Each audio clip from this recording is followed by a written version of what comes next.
everybody. Before we start this week's podcast, we have an exciting announcement for you. Sorry, Andy. You're going to have to wait.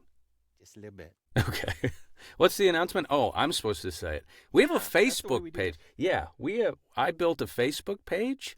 I built it. It actually was really easy. Everybody, just make a Facebook page. It's not that hard. I did it. I did it from Mitch and Mike's voiceover journey. We're going to do polls. We're going to ask you questions about how you feel about the podcast. We're going to try to get everyone who's been on to join and hang out.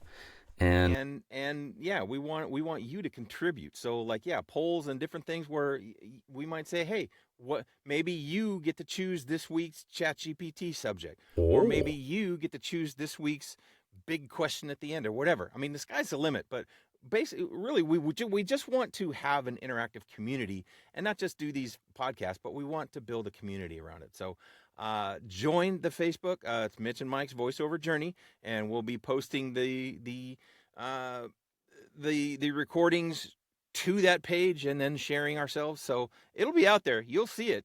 All you got to do is follow us. Mike, you said this was only going to be 30 seconds. We're like going into minute 5, 6. You know how many? Nothing's just 30 seconds with us. How long? How long are we going to make this thing? Are you ready to get to Andy? Okay. Come on, Andy. Get in here. Let's go. Who knows?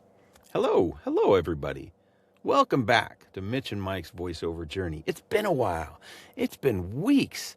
It's been weeks since we've had you in the room with us. So we welcome you back. Hopefully everyone's had a good year, a good new year, and we're ready to kick off season 3 of Mitch and Mike's voiceover journey. And today, to start us off with, we got our good pal, Andrew Parkin. I have to use the full name when I'm being bad. Yes. Andrew. Yeah, that's when it comes out of that. And on my website or my IMDb credits are the only places the full name gets used. 3 W's. By your mother. Oh. Yeah, that's right. I have to say, Mike, that was the most AM radio start we've ever had.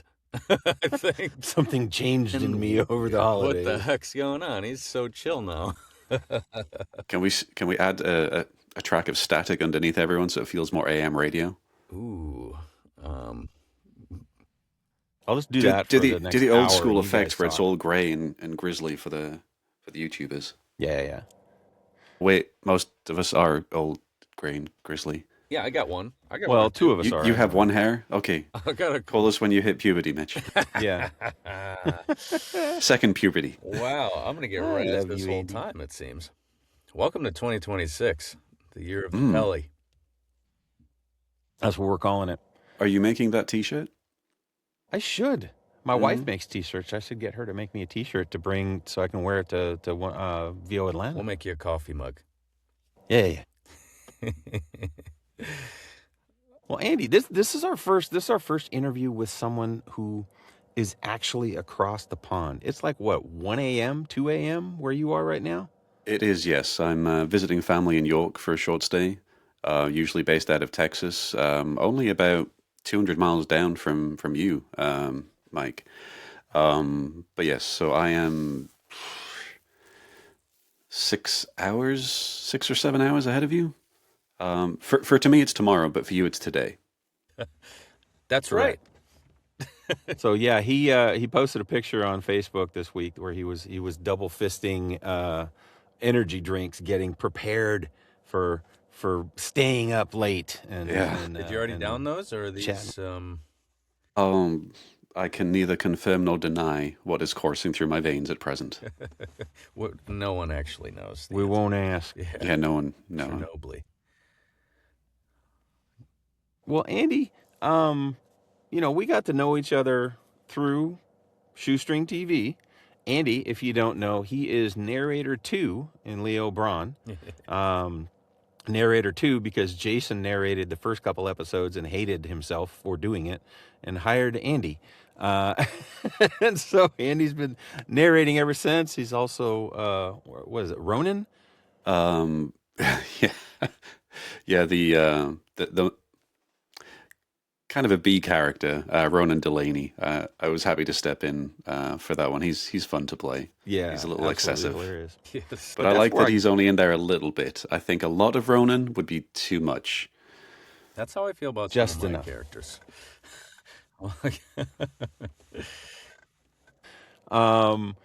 So yeah, I mean that's where we got to meet Andy at first, and then honestly, Andy, I think he started listening to the podcast, and he started reaching out to us, say, "Hey, you guys need help with anything?" And because of Andy, we've got IMDb pages with the with the podcast on it and our guests on it and everything, and then I got to meet you at One Voice, and that was cool, hanging out with you Yeah, that was there. a blast, actually, being in the same room together after not conversing like we are now all that much, but hearing our voices bounce off each other because they'd been edited together by Jason was a trip. And Mitch, I haven't seen you in person yet, but but the same thing. It's nice to actually bounce back and forward in real-ish life as opposed to just hearing me describe your devilish composure and then hearing your spooky tones. Yeah. Yeah, it's cool that we finally get to chat. There is a couple times we hung out late during some of the meetings, and I definitely cherish those moments because I was like, you ever meet somebody and you're like, oh, they do this thing, and then you find out, no, they're not that person at all. Just whatever you are, Andy, we're going to get into what you are because I'm really excited, and what you do is not at all what I expected. I didn't realize that you have dug so deeply into production and things like that. I would have not guessed motorcycles were a part of what you do. Like there's just a I look so completely charming. different person. There's a Well, different and the person out fact of there. that Andy, who is most obviously a limey, was Whoa. also in the U.S. Armed Forces. That for is a time. correct. Yes. Yeah. Yeah. So That was a all good these time. layers about you, Yeah. that'll be fun to unpack. Let's this unpack. evening. Let's unpack. Please. Let's do it. Okay, we're gonna need coffee. So take us back, put us in the Wayback Machine, and take us back to young Andy. And what's what kind of influences did you have? What kind of Mm. drove you at whatever age to kind of want to perform or want to lend your voice to acting? Yeah, I think the some of the youngest memories of I didn't recognize at the time as voice work or voice acting or voiceover or whatever the current terminology is. My dad was a police officer, and he was pulled onto the local radio station for a few, I don't know if it was weeks or months. I was very young at the time, so I don't remember the time scale, but he was giving some traffic reports. They were trying to get, the local community, oh, here's the local Bobby saying, there's a goose on the road, you should go around it. So I heard my dad on the radio, and the first time I heard it, I was excited. Oh, that's cool. That's my dad, because I was 5 or something. And then the next night he was on, I was just like, oh, that's my dad, and walked off and broke my dad's heart by not listening ever again. And as kids do, you enjoy the imagination game. Straight away from that, wasn't very good at drama in school. But one of my classmates, her dad ended up being the radio host for the local station that I happened to listen to almost every night. He did a talk show, and so that kind of got my mind thinking. And at the age of 12 or 13, we used to make, I guess, parody tape cassette recordings where we would play being the disc jockey taking phone calls and solving people's problems on the phone. It was terrible. And Awesome. at the time in England, the Ninja Turtles was getting popular, and surfing. We were seeing these movie footages of California babes and dudes, and first getting introduced to the word yo and dude and being like, those are cool words. So our DJ names were Yo DJ and was it Dude DJ or something like that. I'm just picturing you as like the guys from Dude, Where's My Car with like tattoos on your back. Not yet. My budget hasn't covered that. And that fell away, as most things do when you're a kid. And then at the age of 16, I decided I hated school and I dropped out. Became, of all things, over in England. Well, I am in England. Over here, it's referred to as an estate agent.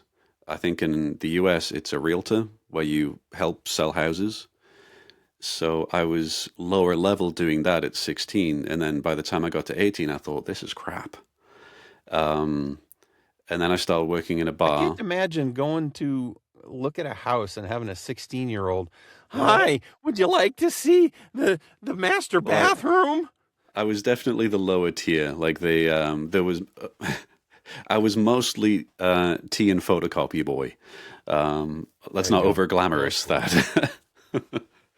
I left that, worked in bars, and then it was my mom had found something in the local paper, dating myself again, saying, do you like making videos or radio programs? And that was the stuff that I'd done with like my uncle's, over-the-shoulder camcorder, just making spoofs of stuff. And she's like, well, it turns out what you like doing, there's a college program for this, or community college program for it. So I went to community college and did a lower level course in arts and technology, television and radio production. And from there, that was the first time that I actually got on the radio. We were at that time, it was the first time that our local Northumberland College had a radio station, and I was the first presenter to go on it. So I was like, I'm all excited. I got my face in the local paper, and I think 10 people saw it. And then from there, I went on to university, got a media production in television and radio. Did all this without a high school diploma? Or did you get your GED? Oh, I don't even know what the Yeah, we don't know how that equivalent of a works over GED there. is. So I did leave at 16, and you can leave with a lower level education at that point, saying I've got the basics, I can English, I can math-ish. And then when I went to the community college, that was kind of the equivalent of getting to high school graduating age of education. It got up to that level. And then from there, I was able to go to university because I'd met that benchmark of education. Suckers. Yeah, that sounds great. I wish I could have done that. Like, just, that I'm sounds done like a much being better deal than bullied I for the had. next 2 years. Like, I'm out. Thank you. Yeah. Yeah, and that was I did mostly radio production. I got on all of the societies at the college and did the radio in university each year that I was there. That was a lot of fun. It was so much fun that even when the university broke for the summer, I stayed in the city and was able to help teach the production classes to local poets. It was like a big arts and technology presentation thing. So over my summers, I was helping teach and doing the technical part. Like the teacher was doing the talking, and I was like pushing the buttons. Like, okay, this is what you do to make it sound. You were the pretty. AV guy. Yeah. It was a lot of fun. After I graduated, I decided I was going to travel. I ended up in, of all places, Ohio. I always wonder how Wouldn't wanna people go get there. Of all the states. Yeah. I always wonder Yeah. how it's Hey, Ohio. it could have been Idaho. I mean, My original thought of coming to America was that one of the fellas who was a year ahead of me on the radio production degree, he had moved over to the States. Oh, don't do that. Nice. ASMR. that'll sound great. Yeah. Thanks for that. And he was working in a television production company in Florida. And I was going to travel over to the States. I was going to, vacation a little bit, maybe try this and that, and move my way down to Florida and hang out with my mate, and he was going to give me some work experience working in this American weather channel thing with real cameras, and it was going to be exciting. And so I arrived in Ohio and hit my mate. Well, it wasn't texting then; it was typing. Hey, I am here now. We should do the thing. You've got And mail. yeah, and he hit me back up, and he's like, "Sure, that sounds great. Whenever you can get down here, I will need a copy of your work permit." And I said, "My what?" Very naively, I just thought I could just come over and just have some work experience, and that is not how it works. Not here in America. Yeah, No, it does not. yikes. So, To prove you can work. Can we go back for 1 second? On this radio station, I mean, you were doing everything. Did you have partners? Did you have people who would come on the show? Was it just like the U.S. where it's like, you're listening to Bip-Do Bob Did You Bip-De? And you're like, hey, I'm Andrew Parkin. Welcome. Is it all the same stuff? And did you really feel like you learned anything from that? I would imagine you learned a lot. A lot of the production side, we were definitely guided by the teachers who were the professionals on site, but they stepped back and let us fumble and make the mistakes and learn as we went. And we made it like a 24/7 thing. So we created our schedule. Mostly, everyone would have a crew. They would have a sound guy, a presenter, guests, and so we felt like we were doing it for real.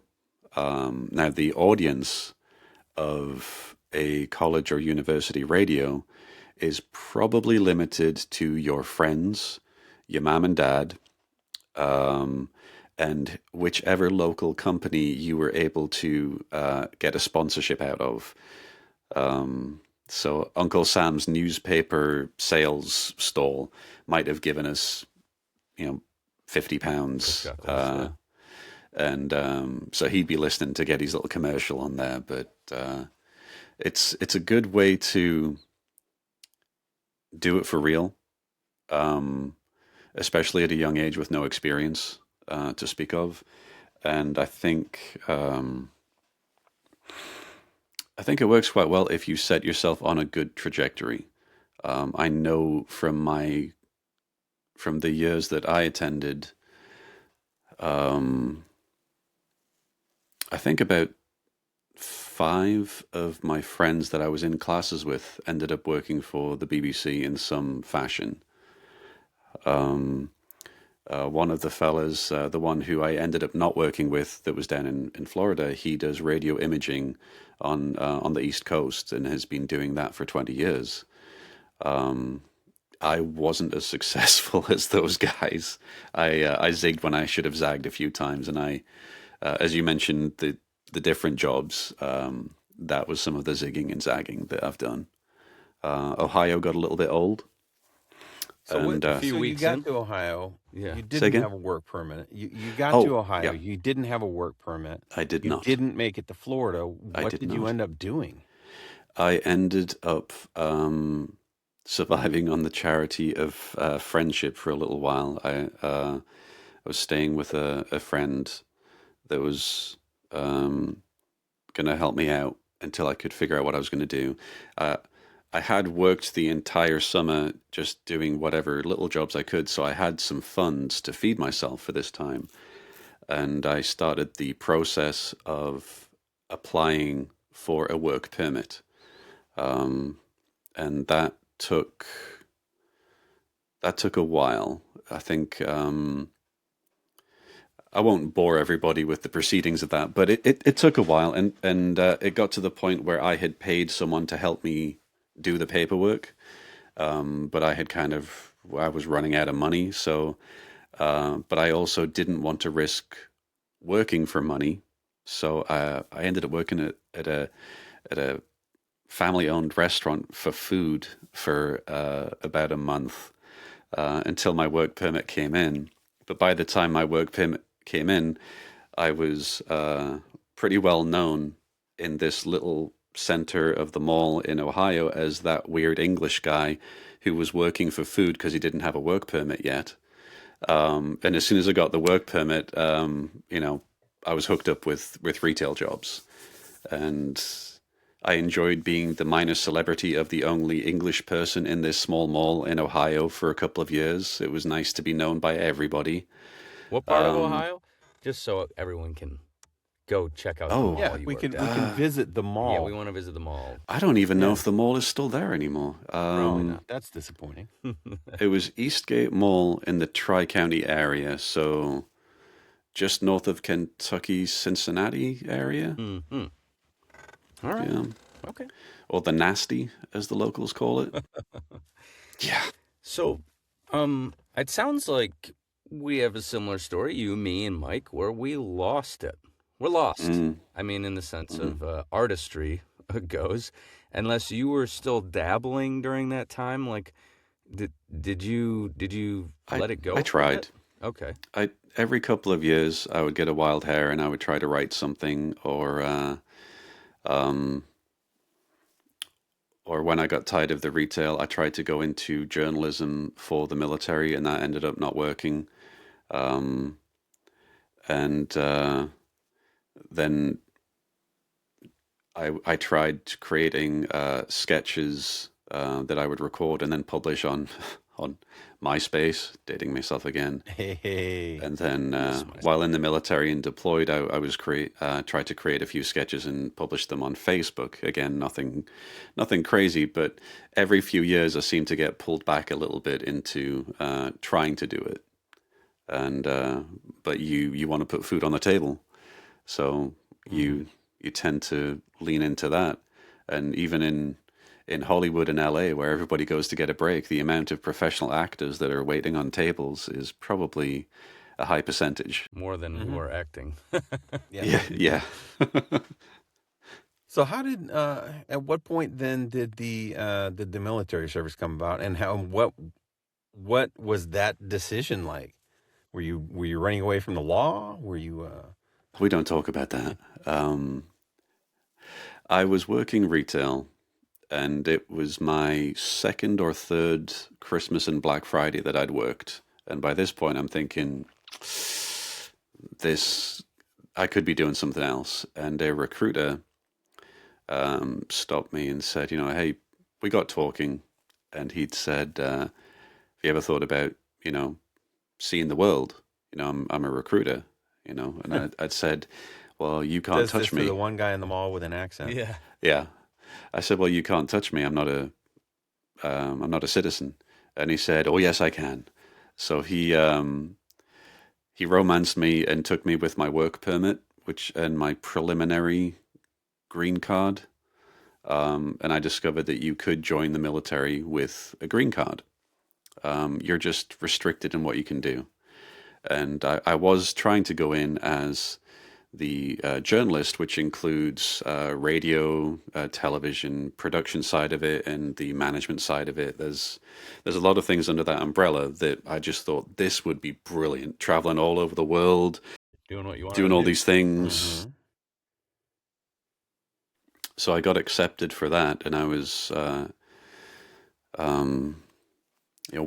waited for when you head off to ship out, and I got as far as I'd already shaved my head and gone through some of that, and I'm sitting at the detailer's desk before we go on to the next stage. And I had the second paperwork snafu, and he said, "Oh yeah, I see you want to be, combat photographer journalist." I was like, "Yeah," and he said, "Okay, where's your citizenship paperwork?" And I said, "My what?" What's happening to us here?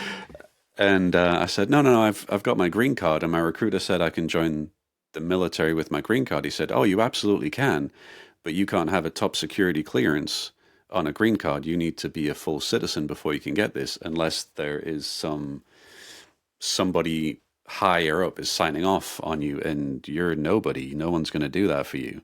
So here's a spoon and a pot. Welcome to the mess hall. Yeah.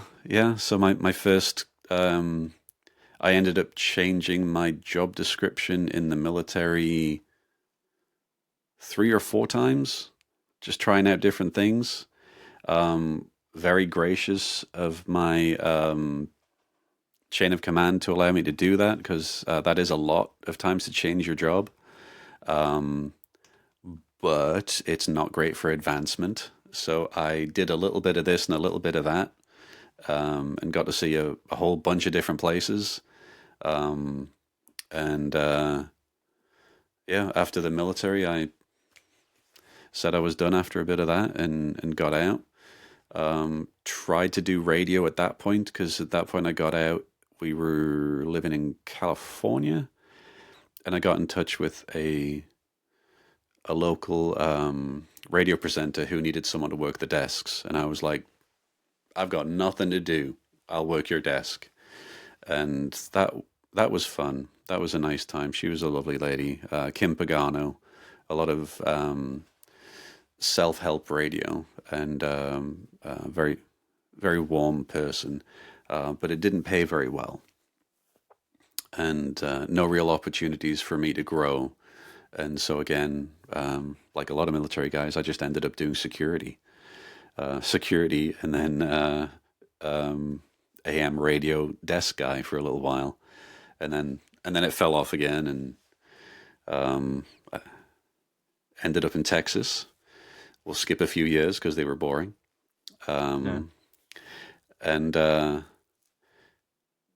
I just by chance, I was getting the itch about doing something creative again. And I'm a huge horror fan. And I love the Friday the 13th films.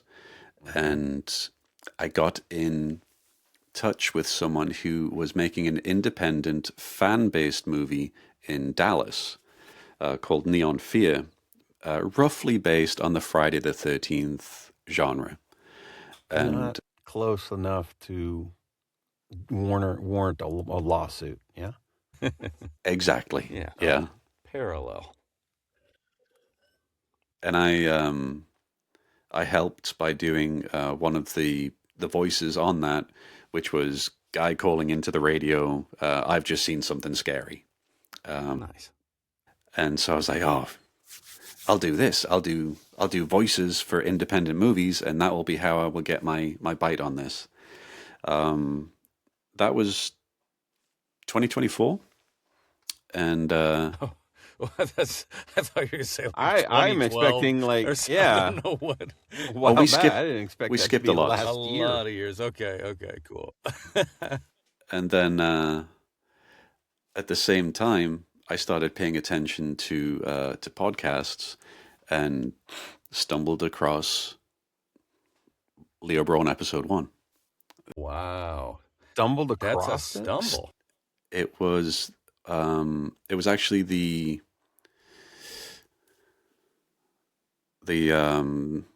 teaser trailer for episode 1, and Jason was thinking about maybe doing a different narration.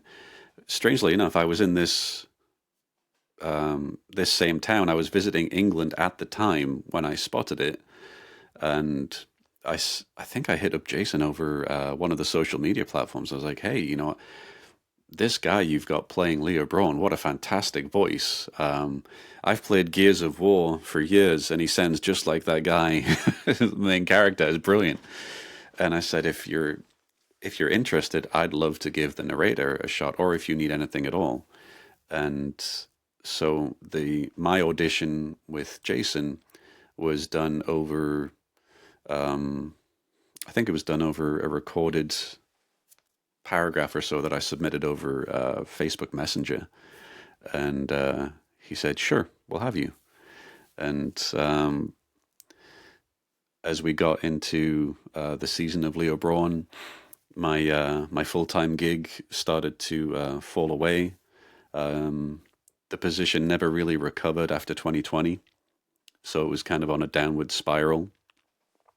And so I found myself with progressively more and more free time, to the point where I ended up on unpaid leave from my full-time gig while they tried to find something else, which wasn't a great position, but it meant that the way I understood the rules was unpaid leave means you cannot start another job because that will say I have definitely quit this job, which meant I was available to do a lot of unpaid work, which worked out great for all the narration that season one of Leo Brawn needed. So my first year, 2024, Did you didn't already make a penny. have like sound equipment? Did you? I mean, No, that was a very hurried thing. okay. I pulled out my old equipment that I had used on deployment and for the other sound editing that I'd done that was about a decade out of date. And so my first few episodes of Leo Brawn are on a very old mic that probably had been dropped a couple of times, but I was hoping it was good enough. It fits. And, I mean, it fits even if it was a little wonky. It fits the Yeah. style of the show. That's true. The style of the show, definitely. I think by episode 6, I'd experienced a full system crash and had to rebuy everything. Yeah. Which was closely followed by, I think, Jason needing to expand his technology as well. So yeah, there was a period of, oh my gosh, I don't have anything that works. And So 2024 was a non-profit year, but able to expend a lot more time trying to meet people, trying to get involved. when I met you, I thought, okay, this guy's been doing this a while. He's ingrained. He's somehow Jason got a hold of him too. He obviously knows what he's doing because his narrations are great. Like, I saw your IMDb page. I was like, hell yeah, this is insane. And come to find out that you just do it.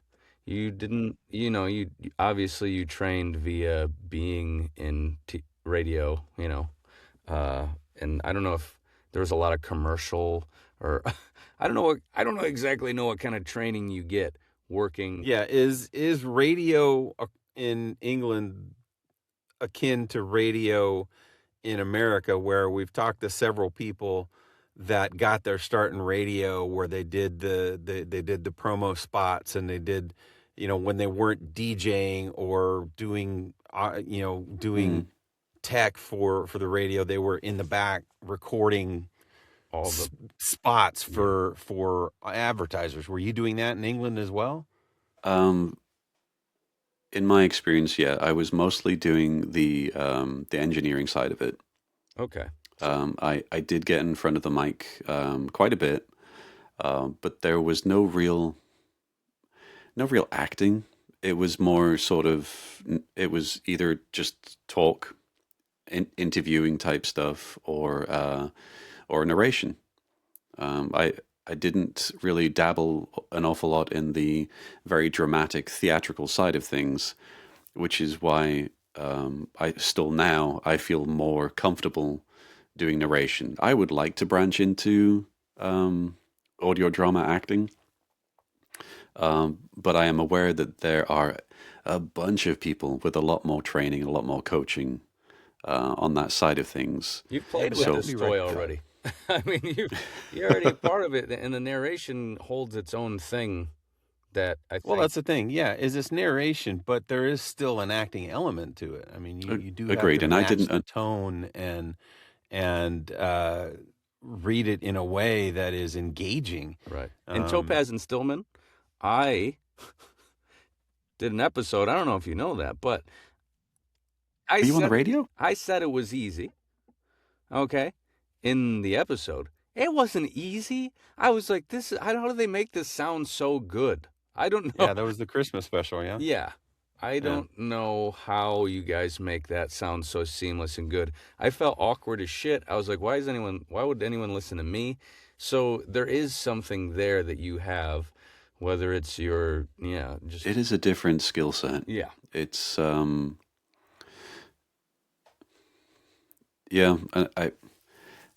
it's hard to put your finger on it. You're right, Mike. There is an element of acting to that, but it's, for me, I find that more natural to lean into the narration side of things than I do for like improv or reading a script as a character. Those I find a lot more challenging. Yeah. And I have a lot of respect for someone that can just get up and do improv. I think that's fantastic. Well, and as Mitch said, I mean, we have a lot of respect for someone who can do what you do seamlessly because, yeah, for me, same thing. Uh, Doing long form narration is daunting. Is it's like I Absolutely get a daunting. few sentences in and I'm like, man, why would anyone listen to me? So for for you to take that and be the voice of exposition for Leo Brawn is cool. So that was what the beginning of 2024, yeah, Hmm. when you got involved with Not well, long ago. yeah. So it was just 2 years ago, right, or even less than 2 years ago. Yeah, yeah. And I just started being obnoxious and hitting people up. Hey, do you need any voice work? And Mitch, you mentioned my IMDb. There's a lot of Andrew Parkin voice credits in independent productions, and much like the voiceover community, how it's a fairly you feel like it's a smaller community than you expect when you start getting into it. And if you get to know people and they get the feeling that you're someone that can be relied upon, you're more likely to get picked for other things when someone else doesn't show up. Yeah. Um, and So where that's were the you same with finding independent. these the work Okay. that you were finding?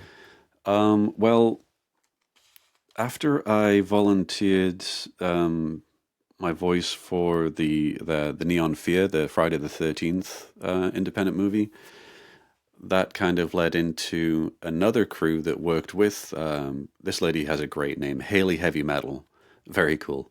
Okay. But that led into me having connection with some other friends that she had that were more established at making independent movies in the Dallas area, Stoneberry Films, and they've made quite a few independent movies. They've self-funded them, raised the funds. So I ended up doing a voice for their. Hang on, I had to write that one down. Oh yeah, Doctor Gift. Uh, it- Comedy horror movie, Okay. definitely my thing. And I was able to both show up in Dallas and help them behind the scenes, just helping being prop guy and doing my little engineering stuff that reminded me of what I used to do back in the day. So it was a lot of fun. And I think I'm spooky ghost voice number 3 when one of the important characters walks down a corridor before their impending doom.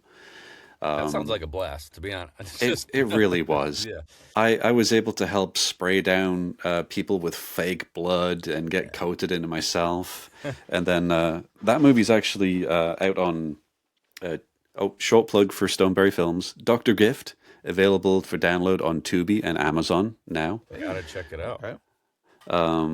And their movie that's coming out soon is Birthday Bash. I'll be one of the spooky voices on that one as well. And I think I was up there last month helping behind the scenes. I think I'm dead guy number 7 in one of Hey, the scenes. nice. I love that And that was Better just than being are dead guy named. number 8. Yeah. I'll tell you that. I love and that's because I was there, just helping out, doing moving set pieces around and helping with the lighting. And they're like, "Hey, Andy, do you want to be in this scene?" I'm like, "I don't know any lines." Like, "You don't need any." Okay, sure. Just die. lay down and shut up. Yeah. Okay, got it. Yeah. Stop breathing. I've I was in like a actually semi big movie with like known people, and that shit still hasn't come out. And you get to be like real stuff. You get to be real stuff in indie movies and see yourself and hear yourself. What an exciting time.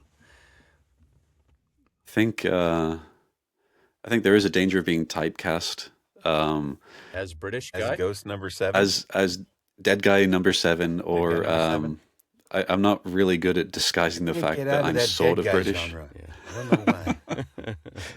I'm actually credited in an independent movie that came out in San Antonio as Englishman. Okay, you know what? I'll take it. You're gonna be Englishman. credited as something. It That's might as well be something true to close to home. That sounds like as as controversial as calling somebody Oriental for whatever reason. Well, I don't think it's that bad. No, it's not. But Yeah. it sounds that way because I haven't heard There's anyone not a call- negative connotation to Englishmen. No, but I just don't hear it anymore. Is all I'm saying. Yeah. So it's now I kind of know you as behind the scenes Andy, right? You have all these things that you're doing, and now I need to watch those movies because I'll be like, I knew that guy. I do that every time. But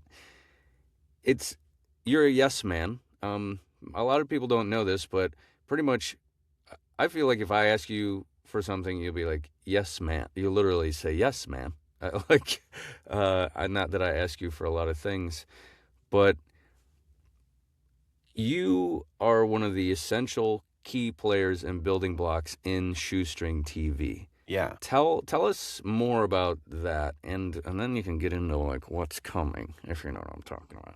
The things that can be said. That can be said. I think with Jason's writing of Shoestring TV, and in my experience, That's Leo Brawn. Jason Beard. Shoestring TV. Yeah. Friend of the podcast. Friend of the pod. Indeed. Friend of many now. Running into Jason, kind of coming right off the back of having that one voiceover on Neon Fear where I was scared guy calling into the radio station to being the narrator on Leo Brawn just reminded me how much I loved being involved in this type of production and how much that's what I wanted to do. I've walked away because of the financial side of it. I've lost count of how many times that I've dipped my toes in and retreated because there was no money there. So from the beginning, I could see how much Jason was trying to do himself. And I kept on being the little voice in his ear. I was like, Jason, you can't do all of this, man. Don't forget to breathe. You're going to burn out because I still don't know when he sleeps. He's a doting father. He's a husband to a lovely lady. He has a full-time career, and yet he still finds time to write multiple storylines at the same time. Think of new ones. And at the time, he was also editing, producing, doing the soundscape. Yeah. And that's the thing too. Like you said, I mean, anytime I text Jason, he texts me right back. Anytime I email him, he emails me right back. Yeah. I'm like, so just always part of it was selfish because I loved his writing and I was in his writing, and I want you writing. I don't want you expending all of your energy on these other things. If there is anything that I can do to just take a little bit off your plate, let me know, and I'm on it. And that's really kind of how it started. Jason was like, well, I don't know what I can have you do. And you don't know until you know. So it started off with little things like, well, I'll tell you what, why don't you let me do the credits? Let me dig into IMDb and make sure that all of the shows are credited properly. He's like, oh, yeah, great. Didn't even think of that. You do for us. I'll do that. Yeah. And I've gotten pretty good at that. And then it was like, well, you're spending a lot of time trying to coordinate a bunch of caffeinated squirrels for table reads. Why don't you let me do that? I know you fellas try to coordinate with one, maybe two guests. I'd imagine sometimes you run into conflicts with that. no, never. Not at all.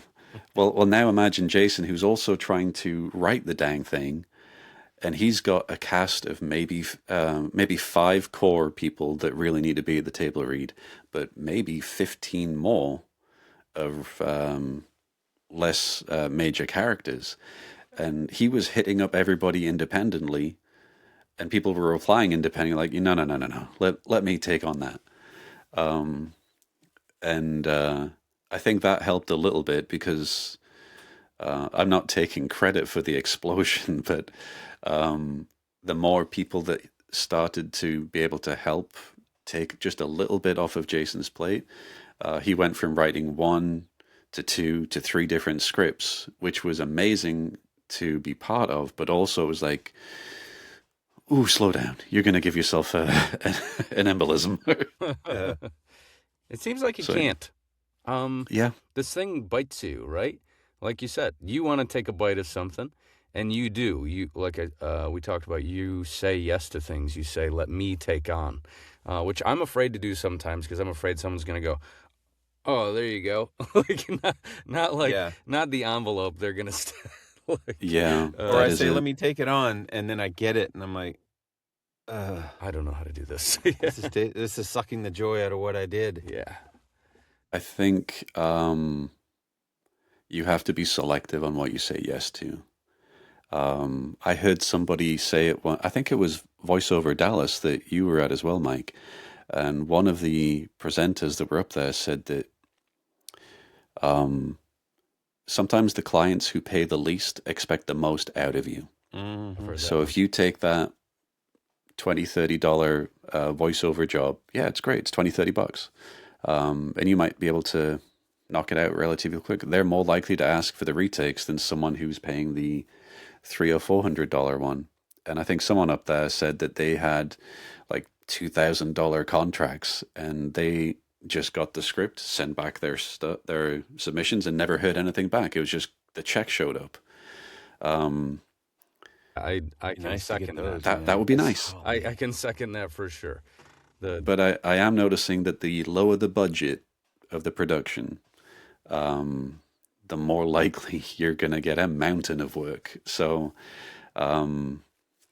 careful who you say yes to. I think for me, I'm loyal to Jason because of what it meant to me to be involved as a narrator on that project, and to be accepted and welcomed into something that I'd wanted to be part of for so long. He has this excitement for his writing. Of course, he's an amazing writer. I literally have like saved quotes from the show, but he's so warm and welcoming. Like it's He's the guy next door. pretty much, and he makes you excited because he's so excited, and we all just like get together, this excited band of weirdos doing weird stuff. Well, and like I'm one of the few people on the crew in Shoestring that has actually gotten the opportunity to meet Jason in person. And that was cool. And he's just 3 hours or 2 hours or whatever of just sitting over dinner, just chatting about life and chatting about the show and the direction, the shows and the direction and everything. Just again, like you said, I mean, just a super, super neat guy. And you look at this guy and he's unassuming. He's very, he's soft spoken, and yet I envision this soft-spoken, very bald, very bold. Very bold. just put together man. And then all of a sudden, when the curtain's shut and the door is shut, he's like, how does all that spew out of him? I don't know. It's like Toy Story, but on a typewriter. That is a good analogy, I think. And what's inside of him is boiling over too into his writing. That's why he's bald, because it's just the heat from the compression of all those ideas just shot out the hairs. But enough about Jason. This isn't his podcast. True. This is Andy's podcast. That's true. What I want to know now, Andy, is, okay, we've got Shoestring. You got involved in that in 2024. You got somewhere between getting involved, doing these live movies, doing voiceover stuff and tech stuff for the live movies, getting involved with Shoestring TV, doing Leo Brawn, and then you showed up at One Voice in 2025. You're building this. What's the progression been from this beginning of 2024, where you're doing the work that we've talked about, and what's brought you to now? Well, there was a lull in narration for the Shoestring TV because Jason decided he did not need my dulcet tones. Broke my heart. I got over it. But that did leave a gap in my time, which is when I was able to jump into a lot more of the administration side of things for that. One Voice, spurred me on to taking a few classes to help refine some skills. And you don't know what you don't know. Yeah. And I was becoming very aware that I did not know what I didn't know. And so I took 2 voiceover training classes, Kickstart Your VO Career and VO Dojo. And very different styles of teaching. I think they were 6 or 7 weeks each. And I had homework for teacher again, which was unusual, but it pushed me out of my comfort zone a little bit and kind of made me aware that everyone's got to have a demo if you're going to try and make money, you've got to have a demo. But then there's also the caveat that no, you actually don't. I was told and shown that some people who do audiobooks may never have created a demo. They might have just gone straight into it, proving that they had a good sound quality and their voice sounded fine. After my last, I think it was, after VO Dojo, I took on board the advice that I should have probably listened to earlier on before I dropped so much money into equipment. Use your VO career to finance your VO career. Meaning make a bit of money before you spend some money. And that's where I am now. Oh, yeah. Yeah, I have, I'm not at home right now, but now I do have like a baby-sized sound area that I've made myself, and it cost a bit. So now that I've got the big purchases out of the way, I have I'm not trying to advertise my microphone, but it's there for the YouTubers. Looks What is the Resciennes? Yeah, that's how you pronounce that. Yeah. So I've slowed down in that I want to get on the larger pay-to-play sites because I know that's where a lot of money comes in. But I'm on the lower end of stuff. I'm grabbing the low-hanging fruit right now with the hopes that I'll make some money, and that will, when I make enough money from that to get into the big boy tiers, then I'll start doing that. I'm not trying to run too fast because I'm aware Shoestring TV is about to kick off in a big way in 2026. Leo Brawn Season 2, we're expecting 22 episodes, but the way Jason writes, it might be more. So There'll always be a Season 3. Yeah. So I'm aware there's a lot of work coming, and I started picking up the low-hanging fruit, the lower paying gigs. I'm on a YouTube channel now for I've seen you post those. Yeah, They're fun. The little monkey. Better Mind, Better Spirit. I'm basically What's the monkey called? he doesn't have a name. Okay. He's just that's the little monkey mouth that moves when I talk. Telling you that you should sleep and hug your mother and not hate yourself.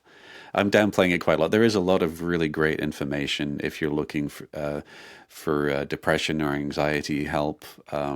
The Better Mind, Better Spirit podcast or YouTube channel is actually a really good resource. They have had other narrators on there. Right now, I'm the main guy. Heck yeah. So I'm enjoying being part of that. It's kind of fun seeing my voice coming out of a cartoon monkey. Yeah. And hopefully I'll maintain that partnership for a little while longer. Yeah, that's a sweet start. I would have loved to be there. I'm still waiting to be a pube. I'm still waiting for that video to come out. You get to be a monkey right off the rip. It's pretty nice. A self-help monkey. Yeah. Self-help monkey. Yeah, that's good. What everyone needs. So that trajectory is happening. You're getting the, as you call them, low-hanging fruit gigs. Still something that some of us have trouble getting. I mean, I can't just go into a low-hanging fruit gig and be like, this is mine. There's still plenty of people fighting for that. So you must have something. That's the problem with low-hanging fruit. Well, a lot of people are trying to snag it. I'm sure you guys have heard it as well. You have to hear a lot of no's before you hear a yes. I've the pay to play sites. I've definitely submitted more than I've received back. I think I'm at a ratio of. You're going to say a really good number, by the way. I know. I You're don't like, oh, know. it's so many, and it's like Yeah. I think 5 to 1. No, What? it's about 30 to 1, I Yeah, think. That's good. That's very good. That's That's but I also know some people have told me, it might be 100 to 1, but that's also for folks that are going for a higher level tier, maybe going for that $1,000 job. When you're going for the $50, the 20, the 30, sometimes they're a little easier to snap up. So, but also you're probably not going to get noticed as much doing the $20, $50 jobs, if that's what you're looking for. Yeah, you gotta it builds the craft, right? You get your practice on the low hanging fruit, so that you can build yourself up to be able to get those bigger jobs. Yeah. When I built my website, I had 2 businesses I could put at the bottom that says happy customer or whatever. And that Isn't felt, one of them a fishing industry or? that was a later one. Okay, I remember seeing that St. one. Croix rods, which was my wife's favorite thing that I did. But so what you kind of are doing is feels better, I think, is collecting these jobs and these businesses, these essentially little stickers that say, yes, this person liked me. And having return customers is another great. I think that was a huge psychological boost, because audio drama and the narration, it's like community theater in a way. You do it because you love it, and you might do it for 20 years and not make a dime, but that's not why you're doing it. You're doing it because you love the process. But then you also get what this. I said on my solo podcast. That's why you Doing it get 'cause I the love it. imposter syndrome, right? Because you're like, Yeah. well, I'm doing this and I love it, but am I only doing this because I'm doing it for free? So even to just get like a $20, yep, thanks for that 30 seconds. You really helped me out on my little independent project. It feels good. You're like, what's the difference between a professional and an amateur? The professional gets paid, but that doesn't have a dollar amount set onto it. You could write me a check for interviewing you for $1, and technically that's a professional interview now because you paid me to do it. Paying you for this, Andy. Yeah. I don't You're know not- how I told you. We should pay you for some of the. Oh, there he goes. And All shit. right. And Why'd you that's tell the him? Yeah. podcast. Thanks everybody for joining and listening to. You told him now, No, Mike? that said, we do have to. We have the one more question, and then we do want to play around with you. Hopefully, you want to play around. But yeah, I mean, it's been kind of a whirlwind couple of years for you. Yeah. And now you've already talked kind of about your plan and getting in some of the higher tier pay to plays. What else is there any other big thing where you're like 2026? I'm working towards this happening. Yeah, Remember, you're the first guest of 2026, and so you're going to set the tone for everybody else being on the show in 2026. no pressure. No pressure. I think for me, I would absolutely love to have my voice in a cartoon. That is something that I've always wanted to do from just being a kid. If I could get my voice somewhere into a cartoon, I'd be extremely happy. I'd also like to get my voiceover profit to a point where I'm financing my trips to England to go to the voiceover conference in England, and not be in the red for doing that. And it's great being able to write it off as a business expense, but you still got to pay for it initially. For it. Yeah. Know all about that. So yeah, I'd like to make a little money. I'd like to get my voice in a cartoon, and I would like to see Leo Brawn season 2 get awards for the production. My goal is to promote the heck out of Leo Brawn season 2, get as many people as interested as we can, and by the time it's reaching towards the end of 2026, I'm going to be obnoxious with how many people get nominated for awards from that season. I want to make sure we're hitting every category. If you go to a voiceover conference, I want you to hear Leo Brawn. Yes, that makes so much sense. We will get you into a cartoon. I can feel that for you. At least I can. Are you going to just do a flicker book and then video you flicking that book backwards? That's something we haven't told the audience. We're making all of our chat GPTs into cartoons now. I wish you were not. Yeah, wouldn't that be like fun? me. Yeah. Hey, Andy, you're the guy that makes things happen. Find an illustrator for us, and we'll Find an illustrator. Hang on. Yeah. Let me. and we'll make these into. My niece is down. an illustrator. That would be truly amazing. My niece is building something she needs a British voiceover for. So we'll talk about that later. That's a little bit of a secret, a but little something. Yeah. You're lousy at keeping secrets. I know what the hell she's gonna. Actually, she'd probably be Hannah.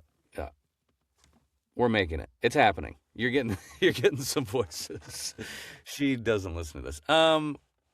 Is it time? I mean, I feel think like it's I have a time. zillion more questions for Andy, but he'll be back. He'll be back, and we'll talk to him plenty. Just in personally. Okay. And know all the things. Unrecorded. And you, the listener, screw you. You don't get to know the things that we get to know about Andy Parkin. All that other interesting stuff that he's got buried in there, that's for us. Yep. So. Some all of right, that's locked that away said- and buried. I don't know. Yeah, those are the things to bear. There's a reason I changed country so quickly. Yeah. Let's. How about we it. we go write a script, Just do shall it. we? Do it. Just do it. Yeah.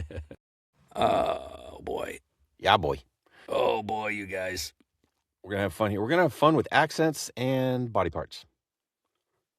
And that's all you get to know. That's how you get to know. Figure it out. That and caffeine has been involved. Why? Why did I order the extra vindaloo? Because you are brave, my son.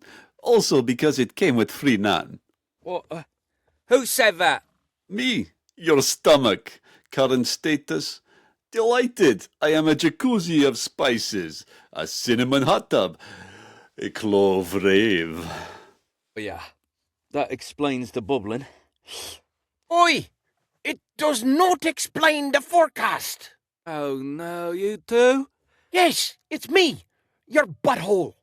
I have alerts. I have spreadsheets. I have run the simulations, and they all end in fire. Relax, you silly exit door. I am handling this beautifully. Look at this digestion. Textbook. A little turmeric tango. A chili cha-cha. You do not cha-cha what you send to me. Oh, can you not argue inside me? I'm just saying, this is top-tier cuisine. Layers, complexity. I'm expanding my worldview. And I am expanding my will to live with this shite coming at me. It was only 3 peppers on the menu. It was 3 skulls, Mitch. It was 3 skulls. There were 3. Do you know what a skull is, man? Symbols are subjective. So is pain, you dumbass. And I'm about to experience a whole lot of it. Oh, bloody hell. Maybe it won't be that bad. He says this every time. He says that about ghost pepper wings. He said that about the experimental salsa. Growth requires discomfort. Growth requires boundaries. Yeah. What do you want me to do? Oh, I don't know. Milk? Bread? A sincere apology? No, more naan. More naan. Yes, you see, teamwork. This is not teamwork. This is a group project where I do all the suffering. All right, all right. You know what? I'm gonna lie down. Perfect. I will continue my spice bar. Set a timer. If he falls asleep, I'm calling HR. There's an HR. Yes, it's called serious, runny, gross consequences. Ah, worth it. We'll see. At least throw me a wet nap. Yeah, We will hose you down in street later. You get a Buffalo Wild Wings wet nap back there, buddy. Oi, give me a moist towelette. Lemon scented square. Good luck with that. Oh wow. That conversation has happened with my body, I think. I'm pretty I sure think all of us have had that this has conversation. been written. And yet I based still on love my Indian life. food. It's the thing. We keep going back to it. 3 skulls. I don't think I've ever eaten a 3-skull Indian food curry before, but a vindaloo, that will do you in. If you are a rookie to the Indian spices, do not start off with a vindaloo. No, now it sounds like a challenge. Mitch, That's you it. should When we go to start with a VOA, vindaloo. We're going to have Indian food. We're going to do my next interview with you fellas. I would like, as the interview progresses, I've already claimed my spot. Mitch will be eating an extra spicy vindaloo before each sentence that he utters. So it's going to be our own version of hot ones. But there's gonna be more scents in the booth. There Yeah. will be, depending on how long the Maybe more interview goes. Oh my gosh. Well, No. we're gonna have to set that up. Yeah. You're gonna have to send me your best vindaloo, Andy. Andy, I gotta tell you, I have love for you. I even love you, man. I love you too, man. And I'm so happy love that you both got of to you. kick us off for 2026. This is supposed to be the year of the Pelly, but I think it's the year of all of us. And I don't know what our names mushed together would sound like, but Ma'am. Mitchendra Mike. Wait, your Mitchendra Mike acronym here. doesn't change. It's still MAM. There you go. There you go. Okay, well, shit. It just fits right in. She said. All right. Wow. Well, That does Andy, sound like an awkward I almost goodbye. said Mitch. Mitch, I don't care about you. You're here all the time. Andy, That's it's been true. great to have you, dude. And Been look fun being forward on. to working with you more and more and Shoestring TV and maybe other projects and just It's letting gonna the happen. friendship blossom as well. I heard voiceover Atlanta mentioned. I'm going to be there this year. I'm also going to be Nice. in the Pennsylvania conference. So I Mike hope Cunningham's? to. Get out of your Yeah. booth. Yeah, I'll be at that one. Gosh. That would be cool to do. I don't This know if is I can gonna swing be that a one. big fucking party, you guys. Yeah, there's going to be a ton of us at VOA. We've been talking to Jason for a year or two about, hey, you need to go to VOA because a lot of us are going to be at VOA. Wouldn't that be cool? Just a whole big shoestring party. We'll do If a everybody live pitches in, it'll be a like live $5 a table read. How about that? person. Holy shit. Well, I guess I'll see you there. It's a date. Oh, I'm sorry, you Mike. We can't- left you out. you can't come to our room and spoon with me and Derek and Mitch and Derek States because there's already a lot going on. Why are we making these rules now, Mike? I'm okay come with on, these Andy. rules. Come on with us. We'll just make it a big party. All right. Well, we'll let everybody go. Bye-bye. Andy, Bye. great to Yeah. see you. Oh, they're still listening? Probably Holy not. shit.